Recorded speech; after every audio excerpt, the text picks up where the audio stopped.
आवाज आ रही है प्रभु जी? आ रही है बस। आज भगवान राम के जन्म के संबंध में चर्चा करेंगे और कारण क्या थे जन्म होने के, भगवान का प्रकट होने के, भगवान का इस तरह पे प्रकट होने के कारण क्या थे, भगवान कैसे प्रकट हुए, नंबर 1, और प्रकट होने के पीछे कारण क्या थे, नंबर 2। इन दोनों कारणों की चर्चा करेंगे। तो संदर्भ है हमारा वाल्मीकि रामायण से।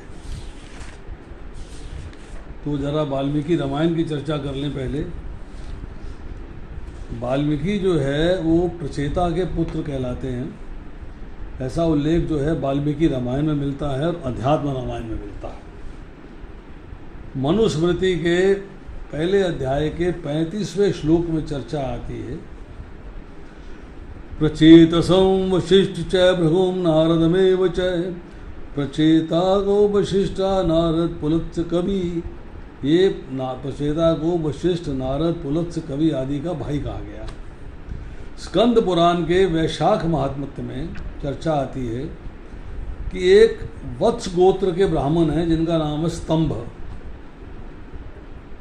ब्राह्मण वत्स गोत्र, नाम है स्तंभ। उनको कुछ कारणवश जो उन्होंने कर्म किए उसकी वजह से उनको अगला जन्म जो है एक व्याध की योनि में मिला। व्याध मीन्स जो कि पक्षियों को पकड़ते हैं और पक्षियों को मारते हैं। व्याध के घर में जन्म मिला। अब वहाँ पर जो है उनका शंख ऋषि का संग हो गया और उन्होंने जो है थोड़ा सा राम नाम जपने की बात कही कि आप राम नाम जपिए। तो नेक्स्ट लाइफ में उनका जन्म हुआ अग्नि शर्मा ब्राह्मण के रूप में, जिसको कि रत्नाकर भी कहते हैं, क्योंकि पूर्व जन्म के अंदर व्याधों का संग था। क्योंकि पूर्व जन्म में व्याधों का संग था, इसलिए व्याध कर्म करते थे, मतलब वही कार्य करना शुरू कर दिया जो पहले करते थे। अब यहाँ पर जो है फिर उनका सप्त ऋषियों के साथ संग हुआ। तो सप्त ऋषियों के संग के बाद उन्होंने उनको कहा कि तुम जो है भगवान नाम का जप किया करो। एक प्रश्न किया कि तुम जो ये व्याध का कार्य करते हो, जो ये पाप करते हो, इस पाप के अंदर क्या तुम्हारे परिवार वाले भागीदार हैं? पूछ के आइए। तो वो परिवार वालों से पूछने के लिए गए कि क्या आप जो है इस कार्य के अंदर, जो मैं कार्य कर रहा हूँ उसका जो फल मुझे प्राप्त होगा, उस फल के अंदर क्या आप हिस्सेदार हो? तो परिवार वालों ने उत्तर दिया, ये कार्य तुम कर रहे हो, हिस्सा तुम्हारा होगा, हमारा कोई हिस्सा नहीं। फिर सप्त ऋषियों के पास लौट कर आए और उनके जवाब दिया कि मेरे को परिवार वालों से ये उत्तर मिला है। उन्होंने कहा तुम जो है राम जी का नाम लिया करो, राम नाम का जप किया करो। तो कहने लगे कि मेरे मुख से जो है राम निकलता ही नहीं, मैं बहुत कोशिश करता हूँ तो राम निकलता ही नहीं। तो सप्त ऋषियों ने कहा तुम राम नहीं निकलता है, तुम पक्षियों को मारते रहे हो, तो तुम मरा मरा कह के जप करो। तो उन्होंने मरा मरा मरा मरा कह के जप करना शुरू कर दिया। इतना जप किया कि जहाँ बैठे हुए थे उनके शरीर के ऊपर दीमक ने अपनी बांबी बना ली। दीमक को जो है वाल्मीकि कहा जाता है, तो इसलिए जो है वो वाल्मीकि के नाम से पुकारे गए। कृतिवास रामायण जो बंगला की है, अध्यात्म रामायण, आनंद रामायण, इन सब के राज्यकांड में, भविष्य पुराण में वाल्मीकि जी का पूरा उल्लेख मिलता है। अब चर्चा आती है भगवान राम के प्राकट्य की। प्राकट्य क्यों हो रहा है, किस लिए हो रहा है?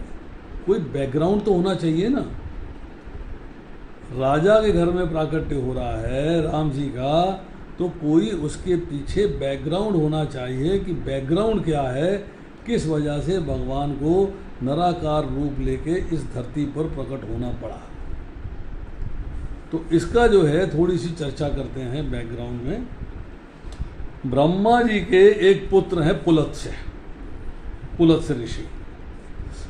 पुलत्स्य ऋषि जो है वो घूमते फिरते एक राज ऋषि हैं तृणबिंदु, उनके आश्रम में पहुंच गए और वहाँ उनके राज्य में पहुंच गए। राजा हैं, ऋषि भी हैं, जैसे कि जनक जी राजा और ऋषि भी थे।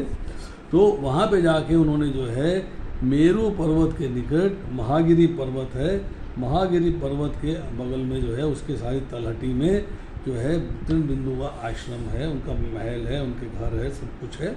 तो वहाँ पर उन्होंने जाके रहना स्वीकार किया, वहाँ रहना शुरू कर दिया। अब वो शास्त्रों का अध्ययन करते हैं, पूजा पाठ करते हैं, यज्ञ करते हैं, और उन्होंने सोचा हुआ है कि भाई बड़ी शांत जगह है, बहुत आरामदायक जगह है, जहाँ किसी प्रकार की कोई डिस्टर्बेंस नहीं है, तो मैं यहाँ कंफर्टेबली रह सकता हूँ।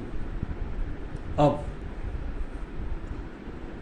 जो राजमहल की कन्याएं हैं, जो राजा की कन्या हैं, उसकी सखियां हैं, मंत्रियों की कन्याएं हैं, उनकी सब सखियां जो हैं वो उस वन में आके विहार करती हैं, और वन में विहार करके जो ऋषि हैं पुलत्स्य, उनको डिस्टर्बेंस होती है, वो परेशान हो जाते हैं। तो उन्होंने जो है एक दिन कन्याओं को बुलाया और उनसे कहा कि देखो, अगर तुम यहाँ पर आके खेलोगी, हंसी ठिठोली करोगी, मेरी पूजा पाठ में विघ्न डालोगी, तो जिस कन्या पे मेरी दृष्टि पड़ जाएगी वो गर्भवती हो जाएगी। जिस कन्या पे मेरी दृष्टि पड़ जाएगी वो गर्भवती हो जाएगी।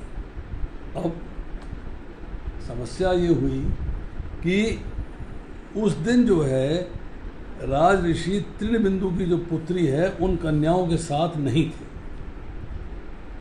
अब अगले दिन जो है वो पुत्री आई और उसने देखा कि उसकी सहेलियां नहीं हैं, तो सहेलियों को ढूंढते ढूंढते ढूंढते ढूंढते जो है वो पहुंच गई पुलत्स्य ऋषि के आश्रम के पास। अब वो ढूंढ रही है बेख्याली के अंदर, तो पुलत्स्य ऋषि थोड़ा डिस्टर्ब हुए, तो उनकी निगाह, उनकी जो दृष्टि है उस राजा तृणबिंदु की पुत्री के ऊपर पड़ गई और उसके ऊपर पीलापन छा गया। दृष्टिपात हुआ, पीलापन छा गया। जब वो कन्या जो है घबरा गई कि मैं ऐसे, मेरे में लक्षण क्या आ गए हैं, पीलापन हो गया है, तो वो वहाँ से घबराई हुई लौट के जब अपने पिता के पास जाती है, तो पिता उससे पूछते हैं कि तो ऐसी पीलापन क्यों हो रहा है? कहती मुझे नहीं मालूम, तो वो जहाँ खेलने जाती थी सहेलियाँ मिली नहीं, मैं वहाँ पे गई, उसके बाद में पीलापन हो गया। चूँकि वो राजा भी थे और ऋषि भी थे, तो उन्होंने जो है ध्यान लगाया, और ध्यान लगा के उनको पता लग गया कि इस कन्या के गर्भ के अंदर पुलत्स्य ऋषि की संतान है। दृष्टिपात हुआ है, ऐसे ऐसे उन्होंने अनाउंस किया था कि कन्या नहीं थी, आज चली गई है। तो इस कन्या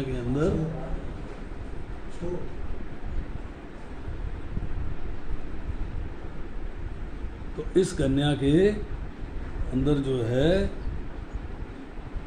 गर्भ के लक्षण प्रकट हो गए।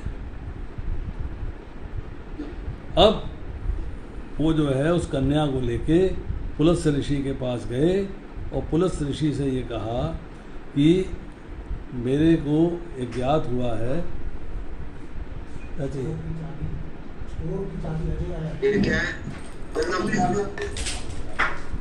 तो उन्होंने कहा कि भाई आप इस कन्या को पत्नी के रूप में स्वीकार कर लीजिए, ये कन्या जो है मैं आपको अर्पण करता हूँ, ऐसे ऐसे दुविधा हुई है, और ये जो है मैं राजऋषि तृणबिंदु हूँ, मेरी पुत्री है।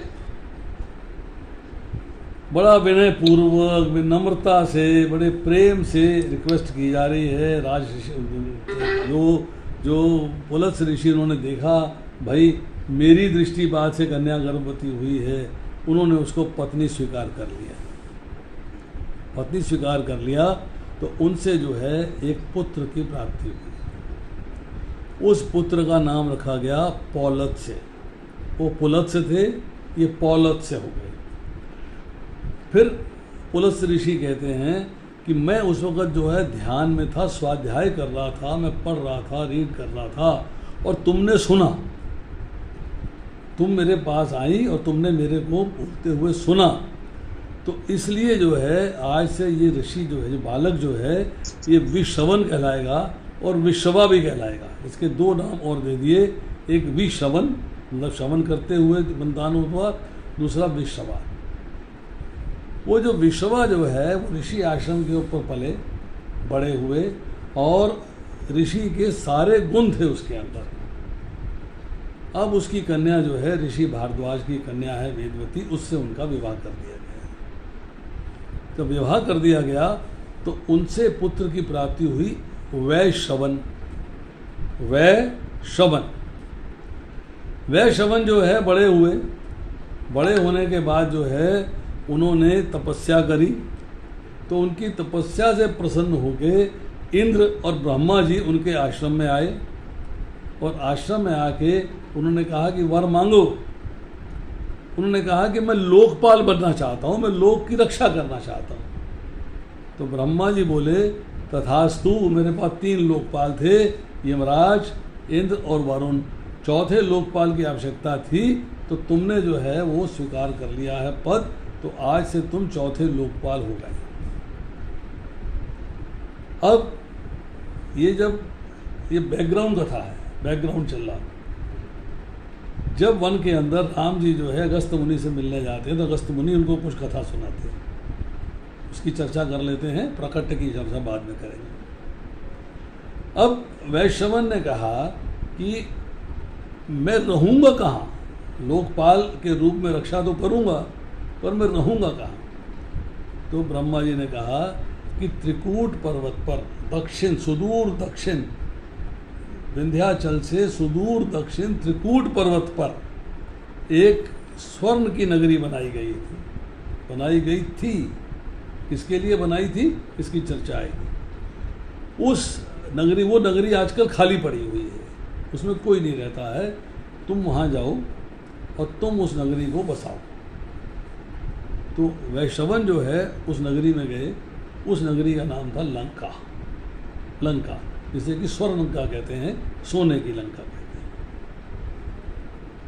चूँकि कुबेर चौथे लोकपाल थे, उनको धनाध्यक्ष का पद दिया गया, इसलिए उनको कुबेर के नाम से भी पुकारा जाता। अब ब्रह्मा जी ने जल के अंदर जीवों की रचना करी। अब जल के जो जीव थे उनकी रक्षा करनी है। उनकी रक्षा करने के लिए उन्होंने जो है कहा कि इनकी रक्षा के लिए कुछ लोग क्रिएट किए गए। अब उनसे कहा गया, वो क्रिएट होने के बाद कहने लगे बड़ी भूख लगी है, हमें भूख लगी। उन्होंने कहा ठीक है, तुम जल की रक्षा करो, सब कुछ प्राप्त होगा। तो कुछ लोगों ने कहा कि हम जल की रक्षा करेंगे, तो जो रक्षा करने वाले थे वो राक्षस कहलाए।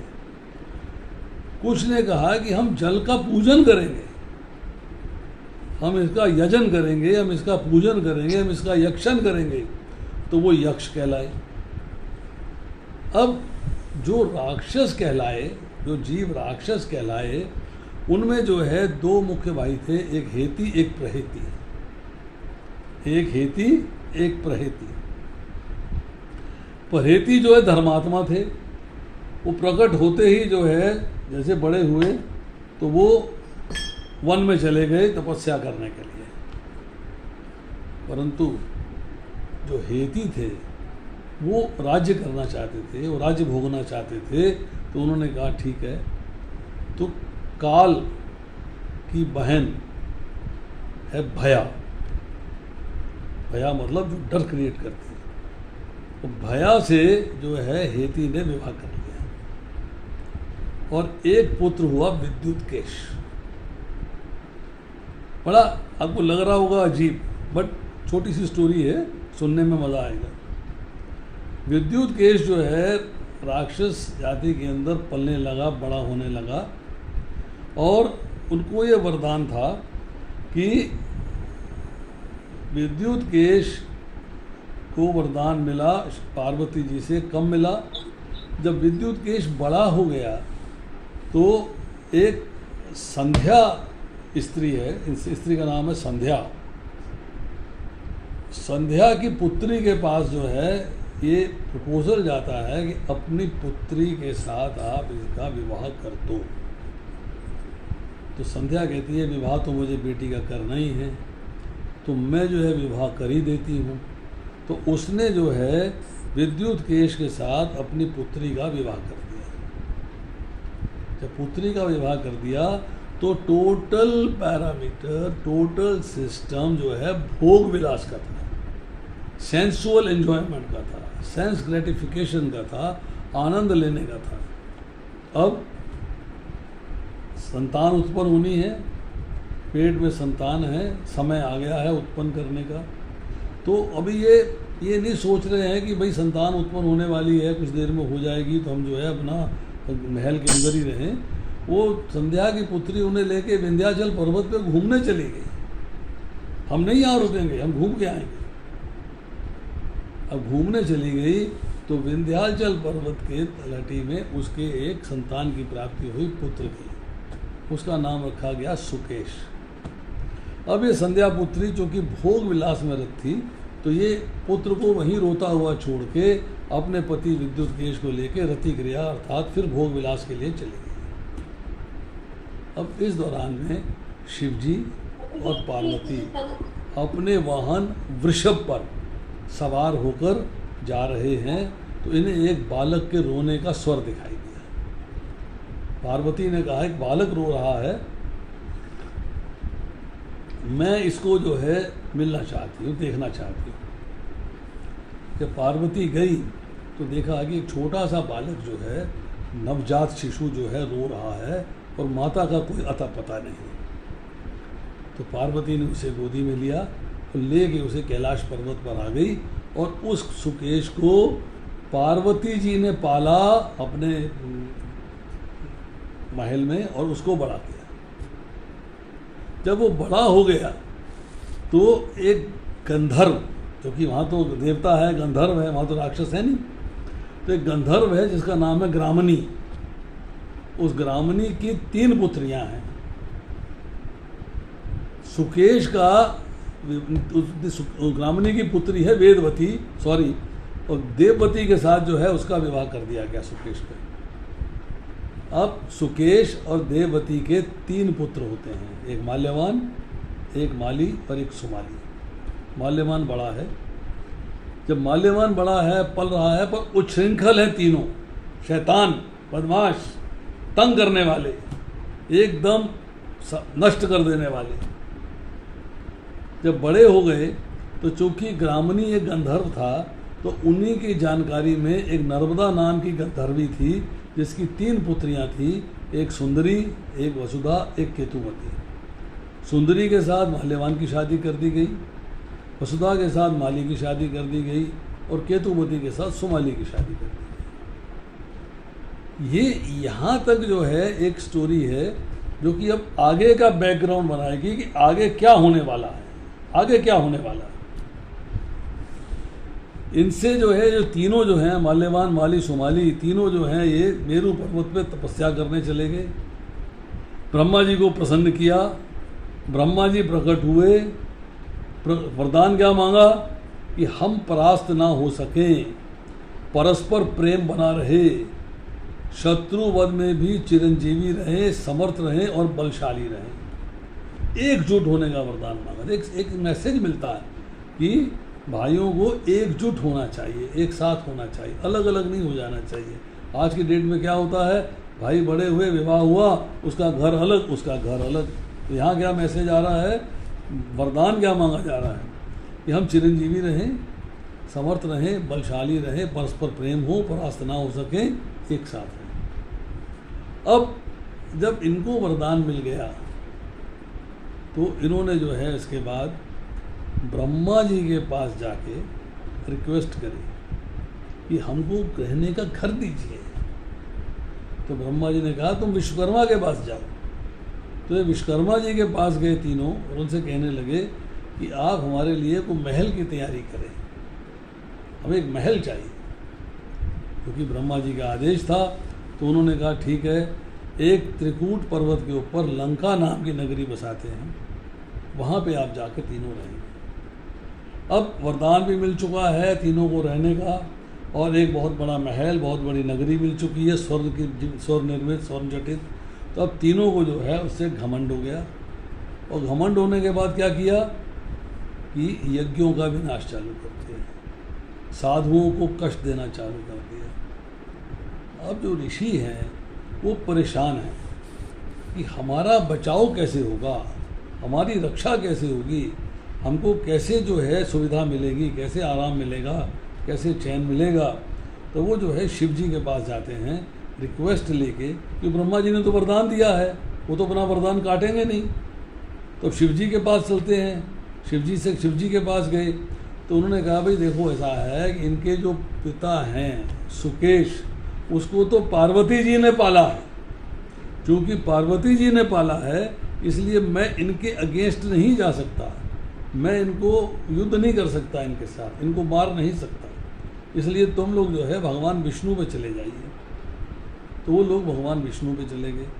तो भगवान विष्णु ने कहा कि ठीक है, मैं तुम्हारी तरफ से युद्ध करूंगा और युद्ध में उन्हें परास्त करूंगा। अब भगवान विष्णु अपने गरुड़ पर सवार होके सुदर्शन चक्र लेके राक्षसों से युद्ध करते हैं। माल्यवान है, माली है, सुमाली है। तो क्या होता है कि युद्ध में भागते हैं सारे राक्षस और रसातल में चले जाते हैं, पाताल में चले जाते हैं। तो राक्षस तो पाताल में चले गए और सुमाली रसातल में चले गए। अब खेल शुरू होता है।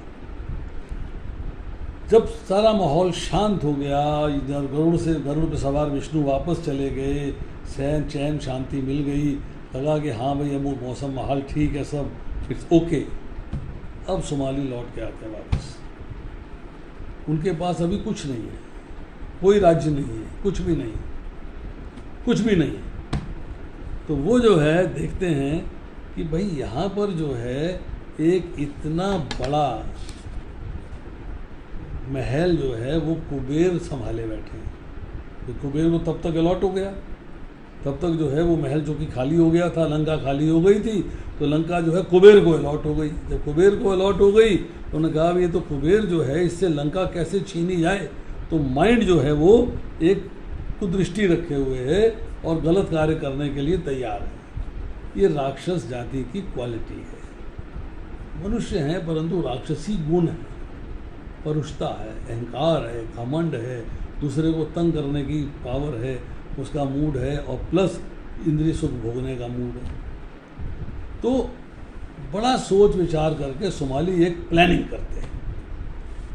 सुमाली क्या प्लानिंग करते हैं कि अगर कुबेर का एक भाई हो जाए, कुबेर का भाई, तो वो उससे जो है हिस्सा मांगेगा, बंटवारा करेगा, जो कि जैसे आजकल बंटवारे हो रहे हैं, वो बंटवारा करेगा, बंटवारा मांगेगा।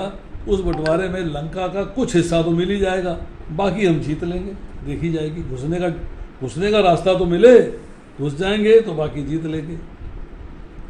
तो अपनी पुत्री केतुमती को तैयार करता है। अपनी पत्नी केतुमती से पुत्री होती कैक्सी को तैयार करता है। कैक्सी से कहता है कि तुम जो इनके पिता ऋषि हैं विश्वा, उनके पास जाओ और उनसे जो है पुत्र के लिए रिक्वेस्ट करो। सारी प्लानिंग करके, सारा डिसीजन लेके जो है कैक्सी को तैयार करके उसको जो है विश्वा मुनि के पास भेजा जाता है।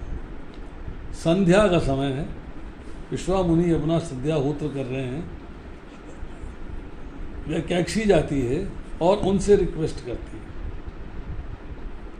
पाँव के अंगूठे से उनके पास उनके जो यज्ञ भूमि होती है उसके पास जो है मिट्टी को कुरेदना शुरू कर देती है। थोड़ी देर के बाद जब डिस्टर्बेंस ही फील होती है तो देखते हैं कैक्सी की तरफ, सुंदर तो है ही है, अट्रैक्ट होते हैं।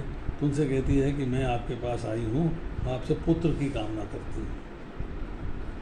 उन्होंने कहा ठीक है, गलत समय है, ये समय ठीक नहीं है, समय गलत है, तुम उस गलत समय पे कामना कर रही हो, फिर भी मैं तुम्हें पुत्र दूंगा। तो उन्होंने उन्हें 3 संतान दी। पहली संतान रावण, दूसरी संतान कुंभकर्ण, तीसरी संतान शूर्पणखा।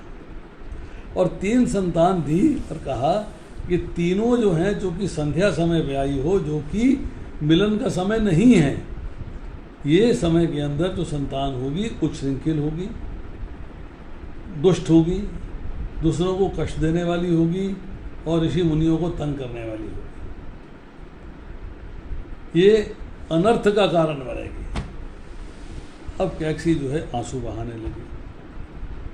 बहाने लगी, प्रार्थना करने लगी, रिक्वेस्ट करने लगी, और रिक्वेस्ट करने के बाद जो है उन्होंने उससे कहा कि अब आप बताइए कि आप क्या चाहते हैं। कहने कि मुझे ऐसी संतान दीजिए जो कि धर्मात्मा हो, जो भगवान की सेवा पूजा भक्ति में लगे। तो कहते हैं ठीक है, एक संतान तुम्हें और दूंगा, वो धर्मात्मा होगी, भगवत भक्ति में होगी और दूसरों का हित चाहेगी, कभी उनको कष्ट नहीं दी होगी। वो संतान थी विभीषण। तो 4 संतान हुई कैकसी की विश्रवा मुनि से। अब जब ये बच्चे बड़े होते हैं, बड़े हो रहे हैं, पल रहे हैं, तो जो 3 संतान है पहली वाली, वो तो दुष्ट हैं, कष्टकारक हैं, परेशानी पैदा करने वाली हैं। तो रावण जो है वो तपस्या करने के लिए गोकर्ण आश्रम चले गए। 10,000 साल तपस्या करी। 1,000 साल के बाद अपना एक मस्तक काटा है, अग्नि में होम कर दिया है, तो 9 मस्तक काट दिए हैं। जब 10वां मस्तक काटने लगे हैं तो ब्रह्मा जी अपीयर हो गए। ब्रह्मा जी अपीयर हुए तो रावण ने वरदान मांगा। अब परेशानी ये है कि वरदान तो ब्रह्मा जी को देना ही है, पर रावण जो है उसको एक थोड़ा अहंकार हो गया। जब अहंकार हो गया तो उसने कहा कि मैं जो है आपसे वरदान चाहता हूँ कि मुझे गंधर्व नहीं मार पाए, यक्ष नहीं मार पाए, राक्षस नहीं मार पाए, देवता नहीं मार पाए। ब्रह्मा जी ने कहा तथास्तु।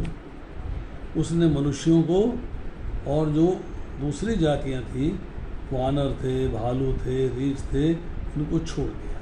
ये मेरा क्या बिगाड़ लेंगे, मेरा कुछ नहीं कर सकते, इनको उसने छोड़ दिया। अब जो है दूसरा भाई जो कुंभकर्ण है, उसके वरदान मांगने की बारी आई। तो ब्रह्मा जी को देवताओं ने रिक्वेस्ट करी, प्रार्थना करी कि इसको वरदान मत दीजिए, मना किया, इसको वरदान मत दीजिए। ब्रह्मा जी कहे भी वरदान तो देना है, क्योंकि इसने तपस्या करी है, वरदान तो मुझे देना ही पड़ेगा। तब देवताओं ने चाल खेली। उन्होंने देवी सरस्वती को बुलाया और बोला कि तुम कुंभकर्ण की जिह्वा पे बैठ जाओ, तुम कुंभकर्ण की जिह्वा पे बैठ जाओ। तो देवी सरस्वती जो है कुंभकर्ण की जिह्वा पे बैठ गई और कुंभकर्ण से वरदान मंगवाया कि उसको जो है लंबे समय तक नींद रहे। जैसे कि जो कहते हैं 6 महीना जागना, 6 महीना सोना, पर एक्चुअल वरदान क्या था, बहुत वर्षों तक सोता रहे, बहुत वर्षों तक सोता रहे। तो ये जो बैकग्राउंड बना है, ये जो रावण और उसके जो भाई थे, वो बहन थी, इनका काम था कि ये हत्या कर देते थे ऋषि मुनियों की। उस समय का उल्लेख मिलता है वाल्मीकि रामायण में कि जगह जगह ऋषि मुनियों की हड्डियों के ढेर लगे हुए हैं। विंध्याचल पर्वत के दक्षिण भाग के अंदर, मतलब बिल्कुल सुदूर दक्षिण है, उसमें ऋषि मुनियों की हड्डियों के ढेर लगे हुए हैं, खा गए हैं, मार गए हैं। इन्हीं की जो बहन है ताड़का, वो जो है यज्ञ में विघ्न डाल रही है, विश्वामित्र को यज्ञ नहीं करने दे रही है, दूसरे ऋषियों को यज्ञ नहीं करने दे रही है। तो ऋषि जो है छोटे छोटे आश्रम बना के बहुत दूर दूर दूर रह रहे हैं, ताकि पहचान में नहीं आए और पकड़ में नहीं आए। समस्या चल रही है। अब इस समस्या का हल जो है उसके लिए फिर देवता आगे आते हैं कि यस, अब हमें जो है किसी तरीके से इनको जो है अपना छुटकारा दिलवाना है, कि रावण के जो उत्पात हैं उनसे छुटकारा मिलना चाहिए। अब छुटकारा कौन दिलाएगा? अब देखिए, इसमें पॉलिटिक्स है। देवता स्वर्ग लोक के वासी हैं, अगर वो जाके रावण पे अटैक करते हैं तो मार तो सकते नहीं, क्योंकि वरदान मिल चुका है ब्रह्मा जी से, कर नहीं पाएंगे। फेल हो जाएंगे। तो कैसे किया जाए?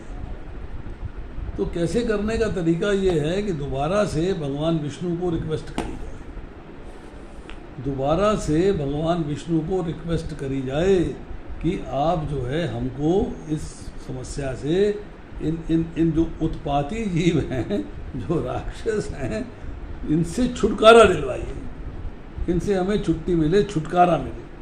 हमें जो है रावण से छुटकारा मिलना चाहिए। तो देवता जो हैं, क्योंकि उनसे रक्षा प्रदान हो चुकी है, रक्षा ब्रह्मा जी ने दी है, तो फिर ब्रह्मा जी के पास जाते हैं, ब्रह्मा जी से कहते हैं कि हमें आप रावण से छुटकारा दिलाएं। ब्रह्मा जी कहते हैं मैंने तो वरदान दिया है, मैंने तो उन्हें कहा तुम जो है गंधर्वों से, यक्षों से, राक्षसों से, देवताओं से नहीं मारे जाओगे, तो मैं मारने का वरदान कैसे दे दूं? मैं तो नहीं दे सकता, मेरे बस में तो नहीं है। तो ऐसा है कि भगवान विष्णु की प्रार्थना करो, भगवान विष्णु से प्रार्थना करो। तो भगवान विष्णु वहाँ प्रकट हो जाते हैं। देवता लोग जो है भगवान विष्णु से रिक्वेस्ट करते हैं। भगवान विष्णु कहते हैं मैंने पहले भी युद्ध किया था, ये रावण के मामा जो है सब इनको मारा था मैंने, नाना वगैरह थे, मारा था इनको। तो अब जो है इनको भगाया था वहाँ से, सब पाताल में चले गए थे, रसातल में चले गए थे। तो अब मैं जो है कैसे करूँ? तब जो है बात आती है कि भगवान कहते हैं कि मुझे फिर से प्रकट होना पड़ेगा, पर चूंकि जो है इसको वरदान मिल चुका है, ब्रह्मा जी ने वरदान दे दिया है, और मैं गौ ब्राह्मण हिताय च, नमो ब्रह्मण्य देवाय गौ ब्राह्मण हिताय च, गौओं और ब्राह्मणों की रक्षा करता हूँ, तो मैं ब्रह्मा जी के वरदान को कैसे काट सकता हूँ? तो ब्रह्मा जी का अपमान हो जाएगा, ब्रह्मा जी का अपमान हो जाएगा तो मैं बात ठीक नहीं बनेगी। तो मुझे कुछ ऐसा कार्य करना है कि मैं जो है नराकार रूप में, नर के आकार में आऊँ, मनुष्य के रूप में आऊँ, जिससे कि मैं इनका वध कर सकूँ, इसका वध कर सकूँ। तो भगवान विष्णु जो है वहाँ पे प्रॉमिस करते हैं कि मैं राजा दशरथ के 3 रानियों के गर्भ से प्रकट होऊंगा 4 रूपों में। मैं 4 रूपों में राजा दशरथ की जो 3 रानियां हैं इनके गर्भ से प्रकट होऊंगा। तो ये जो है चर्चा आ रही है कि उनके गर्भ से प्रकट होना है, वो 4 रूप भगवान ने लेने हैं। अब वो कौन कौन से रूप हैं, कैसे रूप लिए जाएंगे, कैसे आया जाएगा, इसकी भी थोड़ी चर्चा करेंगे हम। अब इधर से जो है दूसरी बात चल रही है। क्या चल रही है? वाल्मीकि रामायण के 8वें सर्ग में बालकांड के अंदर चर्चा आ रही है कि राजा दशरथ के उधर तो भगवान विष्णु ने प्रॉमिस कर दिया है, पर धरती पे जो लीला हो रही है उसकी भी तो चर्चा हो कि धरती पे क्या लीला चल रही है, धरती पे क्या बात चल रही है। तो धरती पे लीला ये चल रही है कि राजा दशरथ की तो संतान नहीं है, रानियां 3 हैं, संतान है नहीं, अब परेशान हैं। जब परेशान हैं तो राजा दशरथ का प्रस्ताव है ब्राह्मणों को और मंत्रियों को कि संतान प्राप्ति के लिए यज्ञ किया जाए, संतान प्राप्ति के लिए यज्ञ किया जाए। तो सुयज्ञ, वामदेव, जाबाली, वशिष्ठ आदि मुनियों को, ऋषियों को बुलाया गया, उनसे चर्चा की गई और यज्ञ की सामग्री, अश्वमेध यज्ञ किया जाएगा, यज्ञ की सामग्री, अश्व का घोड़ा, ये सब जो है यज्ञ भूमि सरयू नदी के उत्तरी तट पे इंतजाम होंगे सारे। अब इस दौरान में राजा के जो मंत्री सुमंत्र हैं वो राजा दशरथ को एक कथा सुनाते हैं। वो कहते हैं कि पूर्व काल में सन्नत कुमार ने ऋषियों को एक कथा सुनाई थी, अब मैं आपको सुनाता हूँ। कथा में कहते हैं कि महर्षि कश्यप उनके एक पुत्र हैं विम्भांडक, और विम्भांडक के एक पुत्र हैं ऋष्यशृंग। ऋषि हैं जिनके यहाँ पर एक सींग है, एक सींग है, छोटा सा इतना सा सींग है एक, तो उनका नाम है ऋष्यशृंग। वो ऋष्यशृंग जो है बड़े ही नैष्ठिक ब्रह्मचारी हैं, बहुत ज्ञानवान हैं, यज्ञ में, स्वाध्याय में, पढ़ाई में, बुद्धि में बड़े प्रवीण हैं, बहुत एक्सपर्ट हैं। तो उनकी स्टोरी ये है कि एक बार जो है अंग देश में जो रोमापाद राजा हैं, रोमापाद राजा से किसी कारणवश कोई ऐसा कार्य हो गया जो कि धर्म का उल्लंघन था। अब धर्म के अगेंस्ट गए हैं तो अनावृष्टि हो गई, अर्थात अकाल पड़ गया तो परेशान हो गए। ब्राह्मणों को बुलाया, ऋषियों को बुलाया कि मेरे से जो अधर्म का काम हो गया था, जो पाप का कार्य हो गया था, मैं उसका प्रायश्चित करना चाहता हूँ। तो प्रायश्चित करने के लिए क्या है कि एक यज्ञ किया जाएगा। यज्ञ के अंदर जो है भगवान से प्रार्थना करी जाएगी और जो आहुतियाँ डलेंगी उसके बाद वर्षा होगी, वर्षा होने के बाद अकाल की समाप्ति होगी। और यज्ञ कराए कौन? ऐसा यज्ञ कराने के लिए केवल ऋषि सिंह हैं जो उसे करा सकते हैं। अब ऋषि सिंह को कराना है पर उनके पास जाए कौन भैया? वो तो ब्रह्मचारी, कहीं आते जाते नहीं, वो तो किसी की बात सुनते नहीं, वो तो आते जाते नहीं। उनको बुलाया कैसे जाए, यहाँ लाया कैसे जाए? It's a very difficult task कि रोमापाद महाराज के यहाँ वो पहुँचेंगे कैसे, लाएगा कौन उन्हें? वो तो मानेंगे नहीं। तो उसके लिए जो है मंत्रीगण जो है एक स्कीम बनाते हैं। वो स्कीम कहते हैं कि आप जो है, आपकी जो पुत्री है शांता, उसका विवाह जो है ऋषि सिंह के साथ कर दीजिएगा। अरे भाई, आएगा तो विवाह करूँगा, जब आएगा ही नहीं तो विवाह कहाँ से हो जाएगा? लड़की लेके उसके द्वार पहुँच जाओ, मेरी बेटी से शादी कर लो। ऐसा तो नहीं हो सकता। तो क्या किया जाए? तो अंग देश की एक्सपर्ट नर्तकियाँ, उनके साथ मिलके एक लीला रची जाती है कि नाव के अंदर खाने पीने का सामान, तरह तरह के पेय, सब चीज़ें लेके जो है वो लड़कियां जो है वो ऋषि सिंह मुनि के आश्रम तक पहुंचती हैं। हिमांडक ऋषि के आश्रम के आसपास जो नदी बह रही है उसके अंदर नाव खड़ी करती हैं और टहलने के लिए अटकेलियाँ करती हुई, हंसती हुई, खिलखिलाती हुई, खेल खिलाड़ी करती हुई उसके आश्रम के आसपास पहुंच जाती हैं। अब ऋषि सिंह, जिसने कभी स्त्री नहीं देखी थी, जिसको मालूम नहीं था कि स्त्री क्या होती है, वो देखा ये अजीब से प्राणी है भाई, मुझसे तो अलग है पर मिलते जुलते हैं, वस्त्र अलग हैं, बाल अलग हैं, चेहरे पे मेकअप अलग है, वगैरह वगैरह हैं, तो मुझसे शरीर में तो मुझसे मिलते जुलते हैं, परंतु रंग रूप में मुझसे अलग हैं। तो वो थोड़ा आकृष्ट हो जाते हैं, जानने का प्रयास करते हैं कि है कौन। तो वो जो नर्तकियाँ होती हैं वो कहती हैं अच्छा कोई बात नहीं, आज मिलती हैं, थोड़ी सी बातचीत होती है, थोड़ा बहुत बाएं की चर्चा होती है और लड़कियाँ चली जाती हैं। अगले दिन प्लानिंग करती हैं, फिर घूमने आ जाती हैं। जब घूमने आ जाती हैं तो फिर उनसे मुलाकात होती है, थोड़ी बात आगे बढ़ती है तो उनको लेके जो है नाव में आ जाती है। नाव में आने के बाद उनको सुगंधित पेय पिलाती हैं। जब पेय पिलाती हैं तो ऋषि सिंह को थोड़ा सा नशा हो जाता है, समझ में नहीं आता क्या हो रहा है। वो नाव को खे के जो है वो अंग देश ले जाती है। जब अंग देश नाव पहुंच जाती है, ऋषि सिंह वहाँ पहुँच जाते हैं, महल देखते हैं, अटारियाँ देखते हैं, वीथिकाएँ देखते हैं, पथ देखते हैं, राजपथ देखते हैं, स्त्रियाँ देखते हैं, पुरुष देखते हैं। तो एक अजीब सा माहौल, एक अजीब सी फीलिंग आनी शुरू हो जाती है। अब वहाँ पर जो है रोमापाद महाराज जो है उनसे रिक्वेस्ट करते हैं कि आप मेरी पुत्री का पानी ग्रहण स्वीकार करिए, विवाह कर लीजिए उससे। तो ऋषि सिंह जो है विवाह कर लेते हैं। अब मंत्रीगण कहते हैं कि वही ऋषि सिंह आपका करेंगे क्योंकि वही सक्षम है। तो आप ऐसा करिएगा, अपने मित्र रोमापाद महाराज से रिक्वेस्ट करिए कि ऋषि सिंह को अयोध्या भेजें, जिससे आपका यज्ञ सफल बना सके।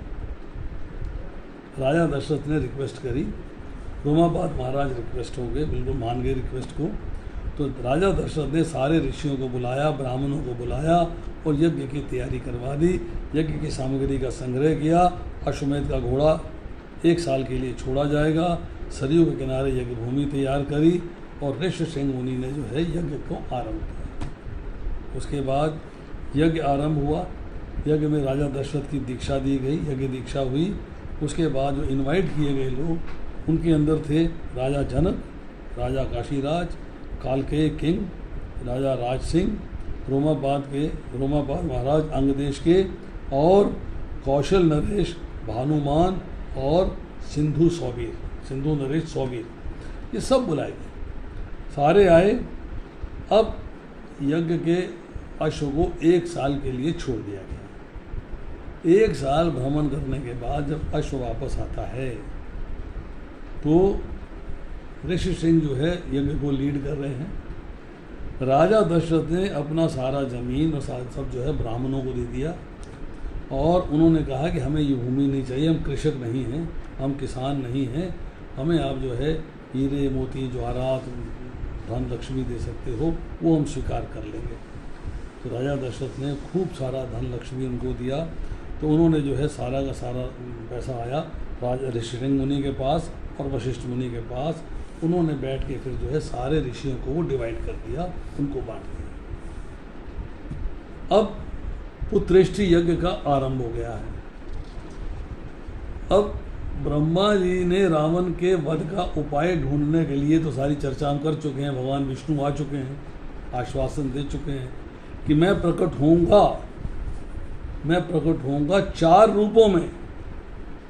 भगवान कहते हैं यदा यदा ही धर्मस्य ग्लानिर्भवति भारत अभ्युत्थानम् अधर्मस्य तदात्मनं सृजामि है परित्राणाय साधूनां विनाशाय च दुष्कृतां धर्म संस्थापनार्थाय संभवामि युगे युगे। युग युग में प्रकट होता हूँ, दुष्टों के संहार के लिए, साधुओं के परित्राण के लिए, भक्तों के साथ अपनी लीलाएं करने के लिए मैं प्रकट होता हूँ। अब भगवान को प्रकट होना है नराकार, नर के आकार में, और 4 रूपों में आना है। 3 रानियों के गर्भ से, रानियां 3, भगवान के विस्तार 4। तो कैसे होगा? जब यज्ञ चल रहा है तो भगवान ने जो है दशरथ को पिता बनाने का निश्चय कर लिया है, 4 फॉर्म्स में आना है। तो जो देवताओं ने मनुष्य रूप में अवतीर्ण होने की बात भगवान से कही, उन्होंने स्वीकार कर ली। तो अब उसका प्रोसेस क्या बन रहा है? प्रोसेस ये है कि उस अग्नि कुंड से एक प्राजापात्य पुरुष प्रकट होते हैं, ब्लैक पर्सन प्रकट होते हैं। उनके हाथ में खीर का थाल है। वो खीर का जो कटोरा है, थाल है, जो भी है, उसको जो है राजा दशरथ को देते हैं और कहते हैं कि ये आपको रानियों को बांटना है। अब 3 रानियां हैं, बांटे कैसे? तो वो लीला भगवान रच रहे हैं, सारी लीला रची जा रही है। तो उन्होंने क्या किया कि आधी खीर तो कौशल्या जी को दे दी हाथ में, अब बची आधी। उस आधी खीर में से उन्होंने आधी खीर दे दी सुमित्रा को, अब बटी 1/4।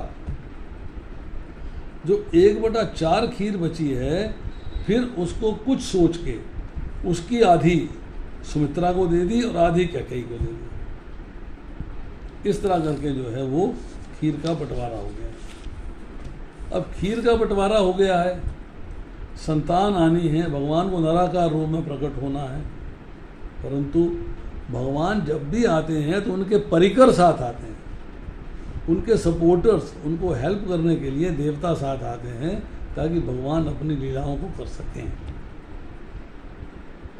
दिखाने के लिए। भगवान सक्षम है, सब कुछ अकेले कर सकते हैं, सुदर्शन चक्र चलाएंगे सब हो जाएगा।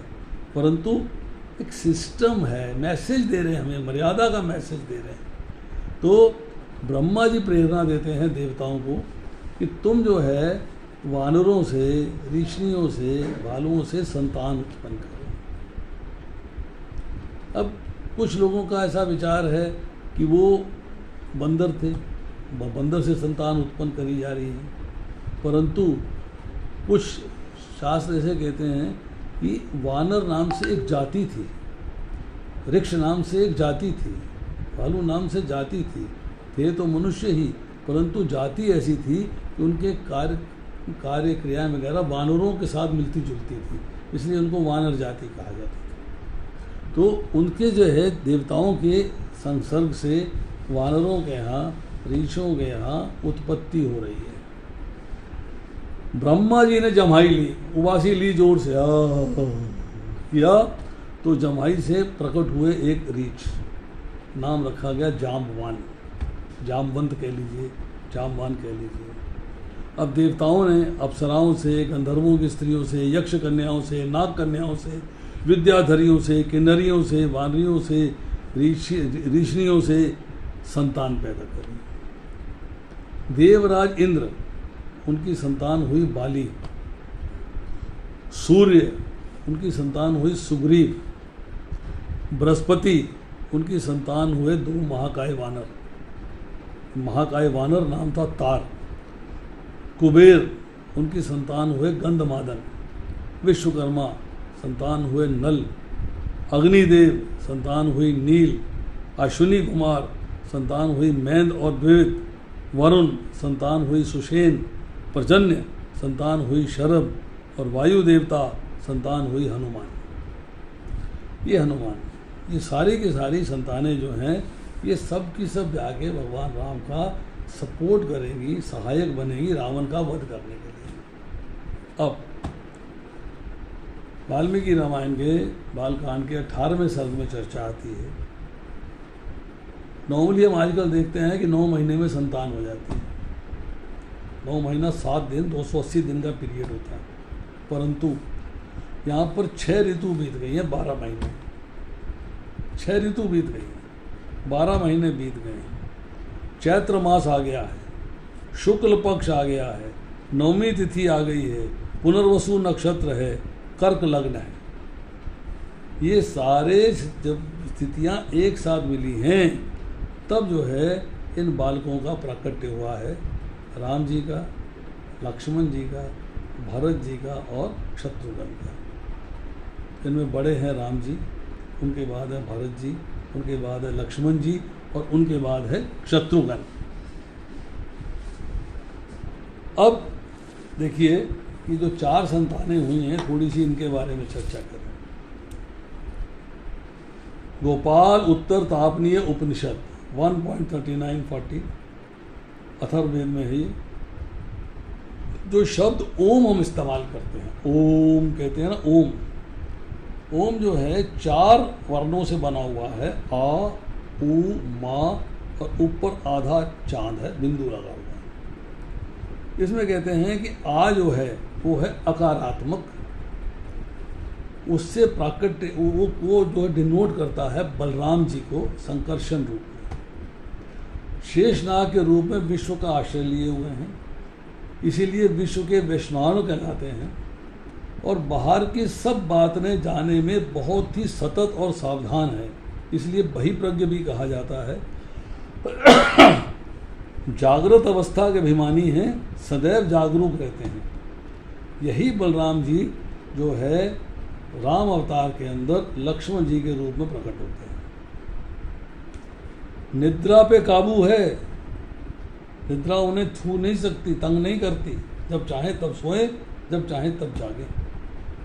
और इसीलिए कहा जाता है कि जब राम जी को वनवास हुआ, सीता जी और लक्ष्मण जी साथ चले, तो लक्ष्मण की माता सुमित्रा ने कहा कि तुमको मैं राम जी की सहायता करने के लिए भेज रही हूँ, तुमको उनकी 24 घंटे सहायता करनी है, निद्रा नहीं लेना, सोना नहीं।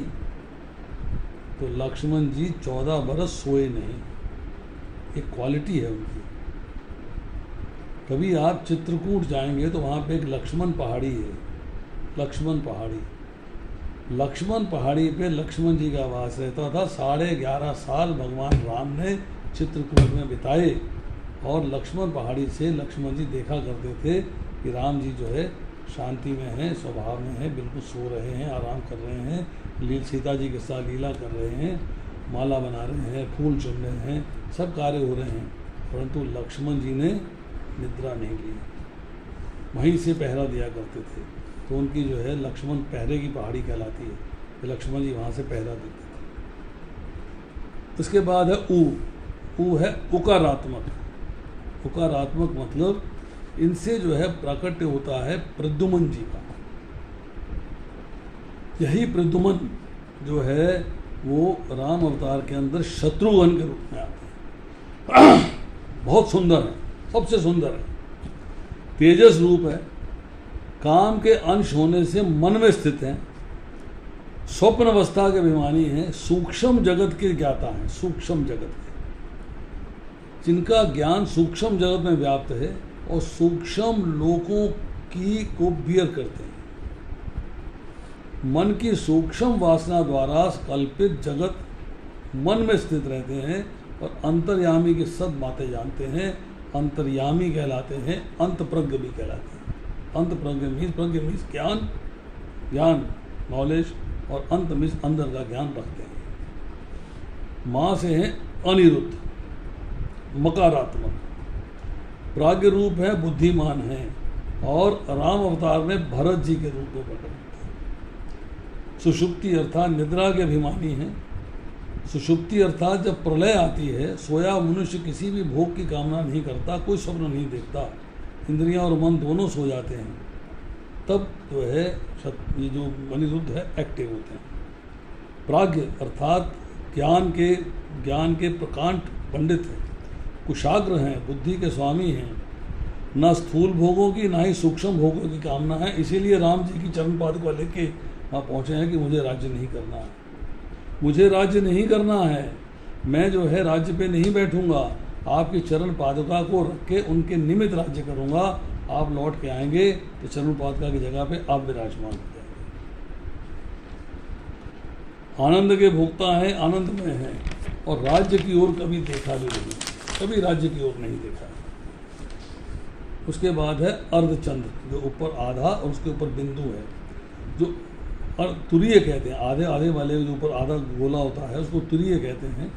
तुरीय जो है वो है वासुदेव अर्थात राम जी। संपूर्ण विश्व में प्रतिष्ठित हैं। नाद रूप अर्थात प्रणव, ओम के रूप में इन्हीं का ज्ञान होता है। प्रणव का संपूर्ण स्वरूप यही है, संपूर्ण जगत के कारण हैं, सबके अंतर्यामी हैं और सब भूतों की उत्पत्ति स्थिति प्रलय के कारण हैं। और ये राम जी जो हैं वासुदेव के रूप में आते हैं कृष्ण अवतार में, राम जी के रूप में आते हैं ये राम अवतार में। अब रहेगी बात ऊपर बिंदु की। बिंदु भी तो है, अर्धचंद्र में एक तुरीय है और एक बिंदु है। तो बिंदु क्या है? बिंदु है सीता जी, उधर है राधा जी कृष्ण अवतार में, और यहाँ पर हैं सीता जी। तो सीता जी जो है उसको रिप्रेजेंट करती है। अब देखिए प्रश्न होता है, समय कम रह गया है, अब प्रश्न होता है कि भाई राम जी तो अयोध्या में हैं, रावण जो है लंका में है। अब जो नीति है, जो राजनीति है, वो ये कहती है कि भाई एक राजा दूसरे राजा के पास क्यों जाएगा लड़ने के लिए? Why should he fight? तुम अपने घर में हो, जो मर्जी करो, मैं अपने घर में हो, जो मर्जी करूं, हम लोग क्यों लड़ें आपस में?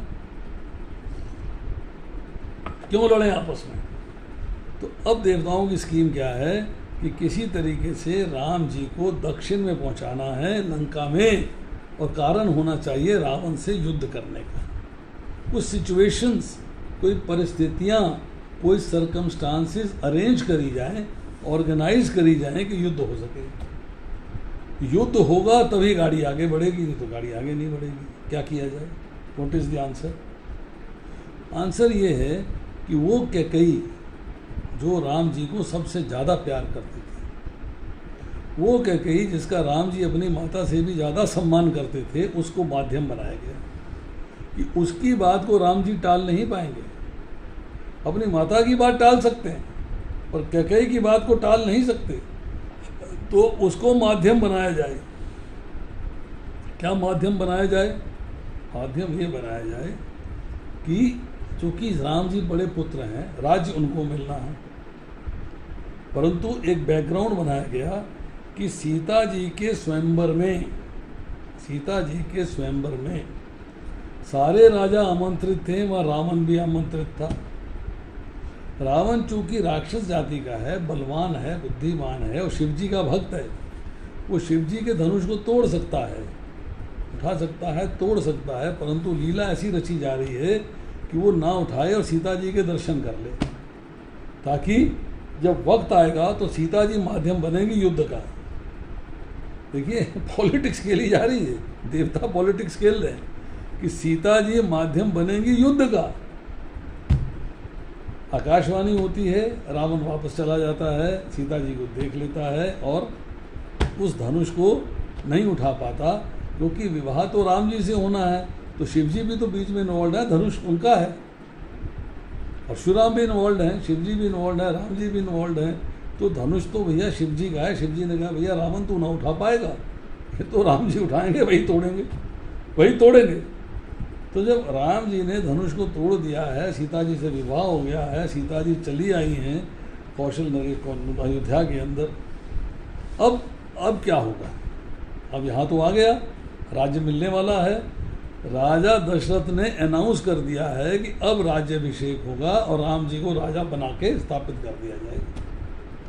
जब राम जी राजा बन जाएंगे तो भैया युद्ध कौन करने जाएगा? किस माध्यम से युद्ध करेंगे? कैसे युद्ध करेंगे? युद्ध तो जो है होना चाहिए, तो कैसे होगा? कैसे होगा? अब कैकेयी जो है बड़ी खुश है कि राजा राम को राज्य दिया जा रहा है, वेरी हैप्पी, क्योंकि बहुत प्रेम है उसे राजा राम से बहुत प्रेम है। तो वो जो है जब ये मैसेज मिलता है, मंथरा आके संदेश देती है, जो मंथरा इनके देश कैकेयी देश से आई है इनके साथ, इनकी सेवा करने के लिए, इनकी सहायता करने के लिए कुबड़ी है। तो वो कहते हैं कि भाई ऐसा है कि मंथरा के मुख पे विघ्नेश्वरी देवी को बिठाओ, अर्थात सरस्वती देवी का एक आगे ट्रांसफॉर्मेशन है। विघ्नेश्वरी जो विघ्न डालती है, जो मुसीबतें क्रिएट करती है, रास्ते में रुकावटें पैदा करती है, उसकी वाणी ऐसी है। तो वो जो है ऐसी वाणी बोलेगी, कैकेयी को भ्रमित कर देगी। अब कैकेयी तो मंथरा को पुरस्कार दे चुकी, कंगन दे दिया उतार के, तूने खबर दी है कि राम का कल राज्याभिषेक होने वाला, बहुत जल्दी राम को राजा बनाया जा रहा। अब मंथरा जो है कैकेयी के पास बार बार आती है, उनसे कहती है कि तुम तो जो है वहाँ बन जाओगी, माता तो कौशल्या कहलाएगी, तुम तो कौशल्या कहलाओगी, और तुम्हारा वो सौत का पुत्र है, वो तुम्हारा शत्रु बन जाएगा। भरत को राज्य दिलाओ, भरत जो है उसको भी कष्ट देगा, क्योंकि वो उसकी माता की सौत का पुत्र हो गया। तो राजा राम जो है भरत से बड़ा क्रूर व्यवहार करेंगे, तुमसे भी अपमानजनक व्यवहार करेंगे, तुमसे भी कष्टदायक दुष्टतापूर्ण व्यवहार करेंगे, ऐसे ऐसे भड़काती, क्योंकि जिवा पे देवताओं ने विघ्नेश्वरी देवी को बिठा दिया। तुम तो कौशल्या की दासी बनोगी, भरत दास बन जाएगा, तुम तो उनकी सेवा करोगे, फटकारे जाओगे, डांटे जाओगे, अपमानित होगे। अब जो है कैकेयी जो है राजा राम की तारीफ करती है, तो मंथरा जो है उसको समझाती है, नहीं, राजा रामचंद्र जो राजा बन जाएंगे तो तुम्हारा परिवार नष्ट हो जाएगा, कि उसके बाद उनका पुत्र राज करेगा, तो भरत कहाँ जाएगा? तो भरत के पास तो राज्य नहीं रहेगा, तुम्हारा वंश, तुम्हारा जो अधिकार है नष्ट हो जाएगा सारा। इस दौरान में जो है भरत अपने मामा के घर भेज दिया जाता है। अब मंथरा उसे समझाती है कि तुमने जो 2 वर राजा दशरथ से मांगने के लिए कहा था, उन्होंने तुमसे मांगने के लिए कहा था, और तुमने कहा था समय आने पे ले लूँगी, आज वो 2 वर मांग लो। कि जब देवताओं और असुरों का युद्ध हुआ था तब तुमने सपोर्ट किया, राजा दशरथ ने सपोर्ट किया था। उस युद्ध के अंदर जो है रथ का पहिया निकल गया था, तो कैकेयी ने जो है अपनी उंगली फंसा के रथ को चलाने में सहायता करी थी। तो तुमको जो है राजा दशरथ ने 2 वरदान देने का प्रॉमिस किया था, आज तुम 2 वरदान मांग लो। बोले क्या मांगे? बोले पहला मांगो कि राम को 14 वर्ष का वनवास, दूसरा मांगो राजा भरत को राज्य मिले। कैकेयी चाहती नहीं थी, परंतु ऐसी बुद्धि भ्रष्ट करी विघ्नेश्वरी देवी ने मंथरा के माध्यम से, देवताओं की प्लानिंग से, उन्हें राजा रामचंद्र को वनवास में जाना पड़ा और भरत को राज्य मिल गया। तो भरत ने राज्य स्वीकार नहीं किया, भरत ने राज्य स्वीकार नहीं किया। भरत ने कहा नहीं, खड़ाऊँ लेके बाहर मीन्स अयोध्या की नगरी से बाहर अगर आप कहीं जाएंगे तो अयोध्या से 25 किलोमीटर दूर जगह है नंदीग्राम। नंदीग्राम में आश्रम बना के भरत जी वहाँ तपस्या करते थे। अयोध्या शहर में नहीं रहते थे, अयोध्या शहर में नहीं रहते थे, वहाँ तपस्या करते थे। वहाँ का सुंदर बड़ा दृश्य है कि हनुमान जी जब संजीवनी बूटी लेके जा रहे थे तो राजा भरत ने देखा कि यहाँ पे तो कोई एक प्राणी जो है ऊपर से पहाड़ सा लेके जा रहा है। उन्होंने बाण चलाया तो नीचे उतार लिया। नीचे आ गए तो राम नाम जप रहे थे।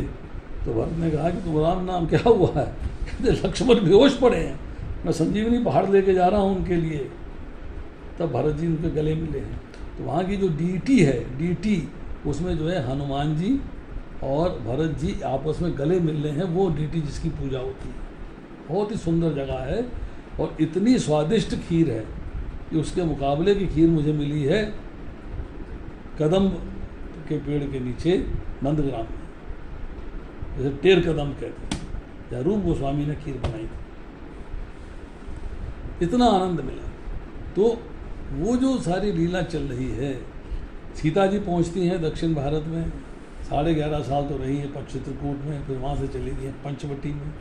पंचवटी में जो है रावण जो है शूर्पणखा की नाक कटती है, रावण उसका हरण कर लेता है। अब सीता जी रावण के महल में पहुँच गई हैं। रखा जाता है अशोक वाटिका में। अशोक का मतलब है जहाँ शोक नहीं है, जहाँ कुंठा नहीं है, कष्ट नहीं है, दिक्कत नहीं, प्रॉब्लम नहीं है, बस अशोक वृक्ष में रखा जाता है। अशोक वृक्ष के अशोक वाटिका में रखा जाता है। वहाँ पर जो है जब युद्ध होता है, युद्ध के अंदर जो है वानर सहायता करते हैं, बहुत सारे कार्य होते हैं। वहाँ पे एक लीला होती है कि सुग्रीव के माध्यम से वध होना है बाली का। तो प्रश्न ये होता है कि बाली का वध जो है भगवान ने छिपकर तीर क्यों चलाया? तो उत्तर देते हैं कि बाली को ब्रह्मा जी का वरदान प्राप्त था कि जो भी तुम्हारे सामने आएगा उसकी आदि शक्ति तुम में आ जाएगी। परंतु एक बात याद रखिए कि भगवान पूर्ण हैं, उनकी शक्ति आधी नहीं हो सकती। ओम पूर्णमदः पूर्णमिदं पूर्णात् पूर्णमुदच्यते पूर्णस्य पूर्णमादाय पूर्णमेवावशिष्यते। भगवान पूर्ण है, उनके स्वांश आते हैं, अंश आते हैं, तब भी भगवान अपूर्ण नहीं होते, आधे नहीं होते, पौने नहीं होते, कम नहीं होते। तो शक्ति कैसे आधी हो जाएगी? तो इसका मतलब यह है कि कुछ गड़बड़ है। हाँ, जैसे मैंने पहले श्लोक कोट किया था, नमो ब्राह्मण देवाय गौ ब्राह्मण हिताय च जगत हिताय कृष्णाय गोविंदाय नमो नमः। भगवान गौ और ब्राह्मणों का हित करने वाले हैं। कृष्ण के रूप में जब आए हैं तो ब्राह्मणों का हित किया है। जब जरासंध उनको युद्ध करने के लिए आ रहा है तो 11,000 ब्राह्मणों को पूजा करने के लिए बिठा के आया है कि तुम भगवान से प्रार्थना करो, अगर मैं हार के आया तो तुम्हारे 11 का सर काट दिया जाएगा। तो भगवान ने कहा भाई ये तो बड़ी मुसीबत की बात है, मेरे को तो हरा सकता नहीं, ब्राह्मणों के सर कट जाएंगे, मैं ब्राह्मणों का रक्षक हूँ तो मैं क्या करूँ? तो भगवान जो है पलायन कर जाते हैं, मथुरा से छोड़ जाते हैं, रणछोड़ कहलाए। ऐसे ही राम अवतार के अंदर जो है भगवान ने कहा कि बाली का वध करना है। लीला है, स्टोरी आपने रामलीला में देखी होगी, स्टोरी सुनी होगी, तो सिर्फ छोटा सा उसमें प्रसंग बता रहा हूँ आपको। तो मेरे को इसको छुप के मारना पड़ेगा, क्योंकि सामने आऊँगा तो इसकी आधी शक्ति मेरी आधी शक्ति इसमें नहीं जा सकती, पॉसिबल नहीं है।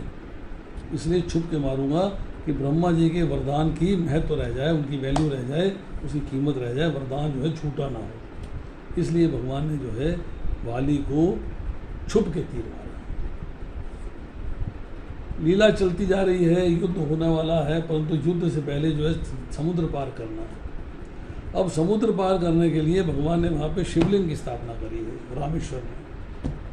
अब कुछ लोग कहते हैं कि राम जी ने शिव जी की पूजा करी, आप कहते हो राम जी बड़े कि शिव जी बड़े, बड़ा कन्फ्यूजन है, बड़ा झगड़ा, बड़ी लड़ाई है। कोई लड़ाई नहीं है, कोई झगड़ा नहीं है। आप एक उदाहरण से समझिएगा।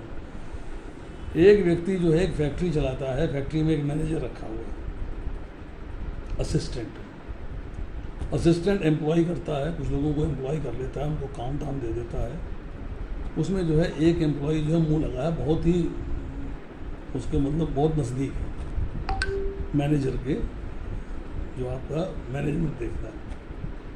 अब कोई ऐसी दुर्घटना हो जाती है कि उसको जो मालिक है उसको फायर करना चाहता है, उसको नौकरी से निकालना चाहता है, तो क्या करेगा? दो रास्ते हैं, या तो एम्प्लॉय को बुलाएगा और नौकरी से निकाल देगा, दूसरा है मैनेजर को बुलाएगा, देख भाई तेरा एम्प्लॉय गड़बड़ कर रहा है, मैं इसको आज निकाल दूंगा, this is in your knowledge, तेरे ज्ञान में डाल रहा हूँ, तेरी नॉलेज में डाल रहा हूँ और तेरे को बता के निकालना हूँ। ऐसे ही जो है शिवजी ने सुकेश के पुत्रों को, उसके पुत्रों को आगे जो है एक सपोर्ट दी हुई है, एक सहायक के रूप में कार्य कर रहे हैं कि मैं इनके अगेंस्ट कुछ नहीं करूँगा। अब भगवान राम को रावण को मारने जाना है, भगवान जो है रावण को मारने जा रहे हैं, तो भाई सबसे पहले जिसने सपोर्ट दे रखी है उसको बुलाते हैं, उसको बुला के कहते हैं देखो भाई ऐसा है, तुमने सपोर्ट दे रखी है इनको, मैं इनको जो है मारने जा रहा हूँ, तुम्हें बता के जा रहा हूँ, तुम्हारी परमिशन से जा रहा हूँ, तुम्हारे को प्रसन्न करते हुए जा रहा हूँ, तुमसे रिक्वेस्ट करते हुए जा रहा हूँ। इसलिए भगवान ने वहाँ पे शिव जी को शिवलिंग की स्थापना करी, उनसे रिक्वेस्ट करी, और शिव जी से रिक्वेस्ट करने के बाद, उनका पूजन अर्चन करने के बाद भगवान जो है वहाँ से लंका पधार गए और लंका में जाके रावण का वध किया। रामायण छोटी नहीं है, बहुत लंबी किताब है, बहुत लंबी है, 25,000 से ज़्यादा श्लोक हैं इसके अंदर, बहुत सारी बातें हैं, बहुत सारा ज्ञान मिलता है, मर्यादा की बात होती है, ज्ञान की बात होती है।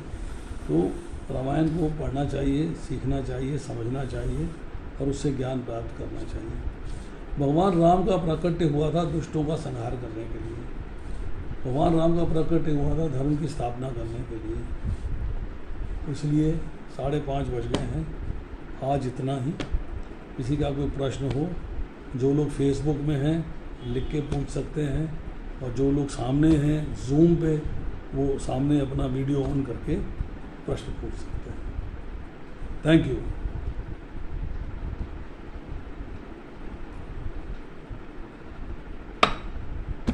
बताइए प्रभु जी।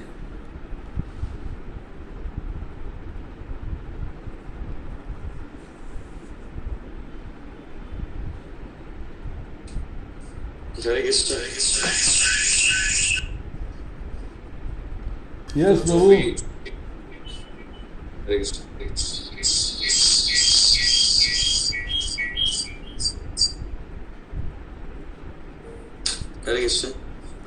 हाँ जी प्रभु। तो आप लोग क्वेश्चन कर सकते हैं, कोई क्वेश्चन करना चाहें तो। ये बहुत अच्छा प्रभु जी ने फर्स्ट टाइम भगवान का डिस्कस किया, बहुत अच्छा तरीके से प्रभु जी ने प्रेजेंट किया। अभी ये जो था कि टाइमिंग थोड़ा हमारे पास कम था, तो प्रभु जी ने उसमें सारा डिटेल्स कैसे कैसे भगवान का जन्म हुआ पूरा फर्स्ट टाइम डिस्कस किया।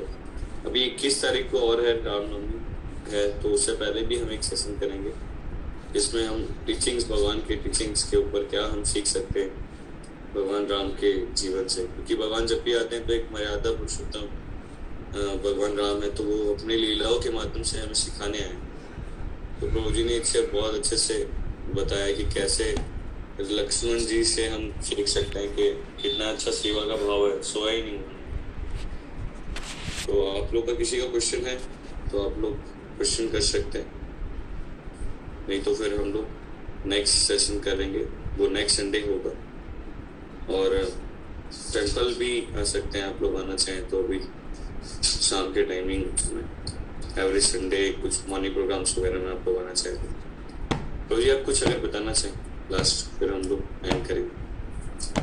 किस मामले में जानना चाहते हैं? कुछ ऐसे एक छोटा सा कुछ आप टीचिंग्स बता सकते हैं प्रभु जी कि कैसे हम अपने लाइफ में भगवान राम से कुछ सीखें, कुछ ऐसा कुछ एक छोटा सा टीचिंग्स, फिर हम एंड करेंगे।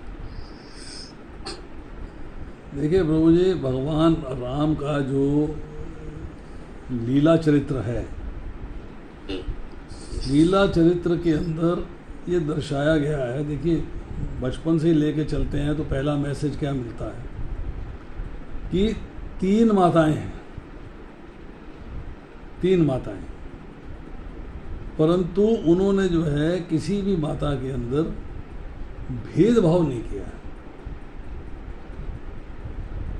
आज की तारीख में अब अगर मान लीजिए 3 माताओं का तो फैशन गया, 3 माताएं तो हो नहीं सकती किसी की, पॉसिबल नहीं है। परंतु अगर जो है कुछ सिचुएशन ऐसी बनती है कि कुछ माता की बहनें हैं, पिता की बहनें हैं, या संबंधी हैं, रिश्तेदार हैं, कोई मामी है, कोई चाची है, कोई है, वो भी माता के समान ही हैं, माता की तरह ही वो भी प्रेम करती हैं बालकों के साथ।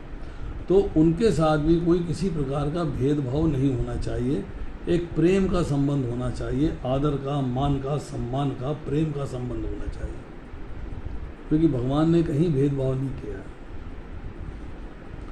दूसरी जो सीख मिलती है मर्यादा की, वो है कि समाज में जो प्रचलित बातें हैं, अगर कोई ऐसी बात पे ऑब्जेक्शन लगता है कि आपकी ये बात ठीक नहीं है, तो उस बात पे गुस्सा न करके, उस पे क्रोध न करके, उसको जो है सोचना, ध्यानपूर्वक सोचना और समझना, और फिर उसके ऊपर एक प्रॉपर डिसीजन लेना। हमें डिसीजन बहुत गलत लग सकता है कि भगवान ने जो है अग्नि परीक्षा ली, सीता जी के ऊपर विश्वास नहीं किया, अग्नि परीक्षा ली। ये अग्नि परीक्षा का जो प्रसंग है, इसको अगर आप पढ़ेंगे तो दक्षिण भारत की जो रामायण है उसमें जो है इसका प्रसंग आता है कि सीता जी को कोई छू नहीं सकता, लक्ष्मी को कोई छू नहीं सकता, राधा जी को कोई छू नहीं सकता, कोई नहीं छू सकता। एक राधा गोविंद महाराज का लेक्चर है, जो राधा जी के पति हैं अयन घोष। वो जो है एक स्टेज आती है, राधा जी के चरण पकड़ के रिपेंट कर रहे हैं, आंसू बहा रहे हैं कि मैं तो आपको छूने में असमर्थ हूँ, मैं नहीं छू सकता, आपको कृष्ण ही छू सकते हैं, बस मेरे को तो कृष्ण ने लीला करने के लिए आपका पति बनाया है। क्यों, कौन सी लीला करने के लिए? परकिया रस के लिए, दूसरों की पत्नियों से रस लेने के लिए। मैं तो उस लीला का माध्यम हूँ, मैं छू नहीं सकता आपको, मेरी कोई हैसियत नहीं है, मेरी कोई तौफीक नहीं है, मेरी औकात नहीं है किसी को, लक्ष्मी जी को छू सकूं, राधा जी को छू सकूं। तो इसी तरह रावण की भी औकात नहीं है, तौफीक नहीं है, उसके पास भी इतनी शक्ति नहीं है कि वो सीता जी को छू सके। तो क्या होता है कि जब ये लीला रचनी है, वो जो लक्ष्मण रेखा खींची गई जिसमें ये कहा गया ये अग्नि है, इसमें देखते होगे ना वो सीरियल में दिखाते हैं जो पास आएगा तो अग्नि निकलेगी। तो वहाँ ये कहा जाता है, रामायण में बड़ा अच्छा उल्लेख है दक्षिण भारत में, वो कहते हैं कि सीता जी को लक्ष्मण जी ने रिक्वेस्ट किया था अग्निदेव को कि आप सीता जी को अपनी सुरक्षा में ले लीजिए। तो अग्निदेव ने सीता जी को अपनी सुरक्षा में ले लिया और छाया सीता, एक डुप्लीकेट सीता, छाया सीता जो है वो प्रकट करी, जिसको रावण ले गया। और जब रावण से सीता जी वापस आती हैं तो भगवान अग्नि परीक्षा नहीं लेते हैं, अग्नि प्रज्वलित करी जाती है, अग्नि प्रज्वलित करके अग्निदेव जो है उनको वापस कर देते हैं और छाया सीता डिसअपीयर हो जाती हैं। इसको अब क्या है, बाकी लोगों ने, कथाकारों ने अग्नि परीक्षा का नाम दे दिया। ओहो, ये तो रावण के पास रह आई थी, रावण ने छू लिया था, रावण के कैद में रही है, ये तो भ्रष्ट हो गई है। अरे भैया, लक्ष्मी जी, राधा जी, सीता जी जो भगवान की शक्ति हैं, वो कभी भ्रष्ट हो सकती हैं? किसी की हिम्मत है उन्हें भ्रष्ट कर सके? किसी की हिम्मत है जो उन्हें भ्रष्ट कर सके? अगर हम थोड़ा सा पुराणों में जाएं तो देवी पुराण जब पढ़ते हैं उसमें थोड़ी सी कथा जो है वैष्णो देवी की आती है, तो उनके पीछे भी तो पड़े थे राक्षस, भैरव जी पड़े थे ना, छू पाए क्या उनको? वो भी तो लक्ष्मी स्वरूप हैं, छू पाए क्या उनको? पार्वती जी का स्वरूप है वो पार्वती जी लक्ष्मी जी का स्वरूप है, अल्टीमेट ओरिजिनल राधा जी हैं। तो अगर देखा जाए तो ये सब कथाएं जो है बाद में लोगों ने अपनी मर्जी से बहुत सारी बातें बदल दी। फिर जब रामायण में चलते हैं तो सीता जी जो है उन्होंने पूरे वन के वास के अंदर जहाँ जहाँ ट्रैवल किया है, जहाँ जहाँ ऋषि मुनि मिले हैं, उनकी पत्नियों का संग किया है और उनसे ज्ञान की प्राप्ति ली है, ब्लेसिंग्स ली हैं, आशीर्वाद लिए हैं।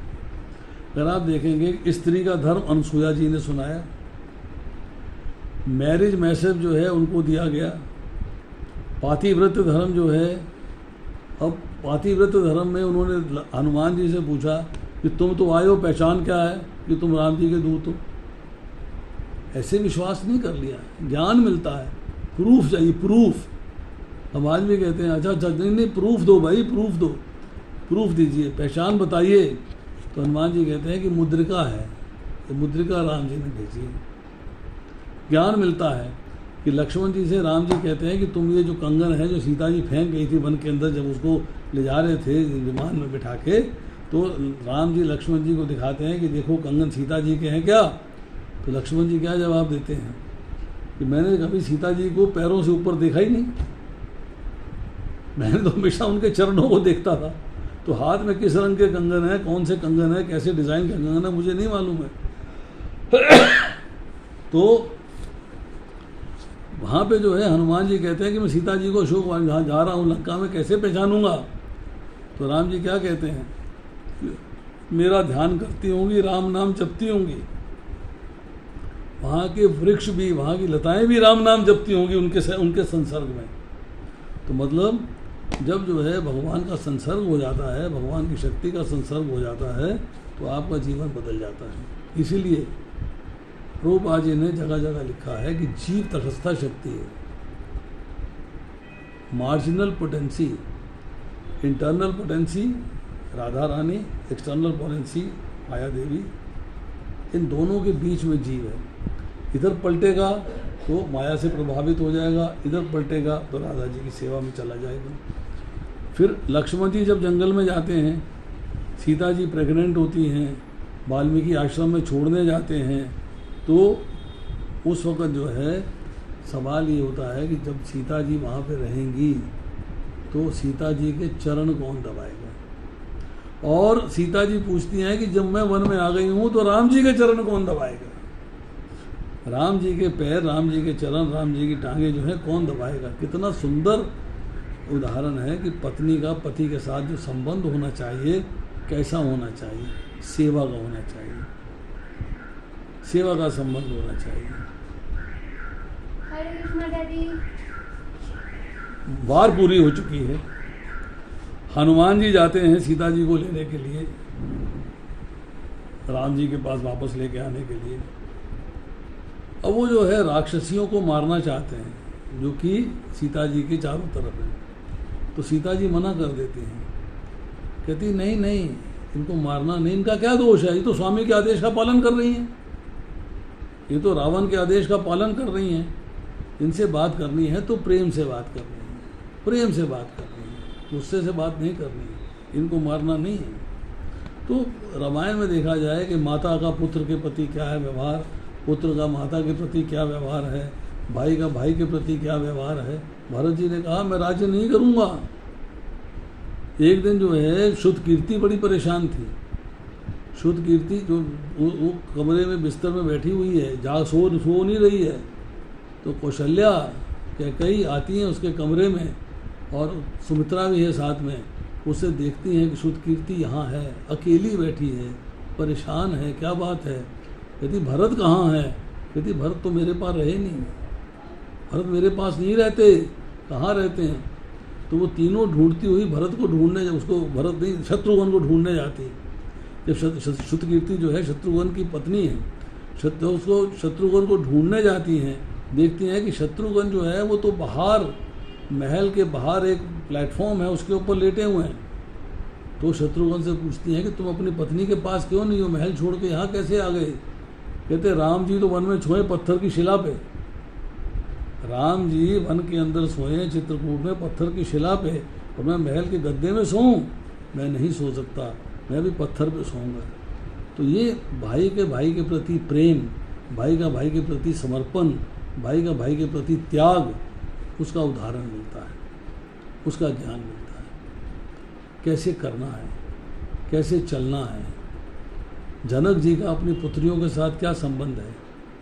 एक जमीन के अंदर सीता जी प्राप्त हो रही है और उसको अपनी पुत्री बना के कितना स्नेह दिया है, कितना प्रेम दिया है, कितना आदर मान सम्मान दिया है, कितना कुछ किया है उसके लिए। क्या हम करते हैं आज की तारीख में? ये सीखना है, उनकी उनकी जनित पुत्री नहीं थी, उनको यज्ञ भूमि में मिली थी। तो ये सारी बातें जब हम पढ़ेंगे, देखेंगे, सुनेंगे, समझेंगे तो हमें ज्ञान की प्राप्ति होगी। चलिए, और कोई प्रश्न है किसी का?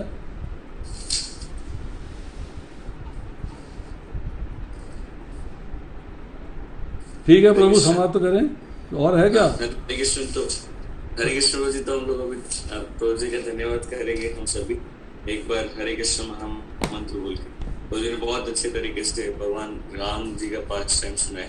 तो जहाँ भी कथा होती है वहाँ पे भगवान स्वयं उपस्थित होते हैं और बहुत सारे लोग अपने आप ही आ जाते हैं, जैसे देवी देवता सुनने के लिए।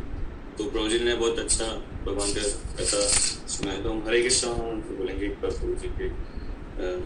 हरे कृष्ण कृष्ण कृष्ण हरे हरे, हरे राम राम राम। बहुत धन्यवाद।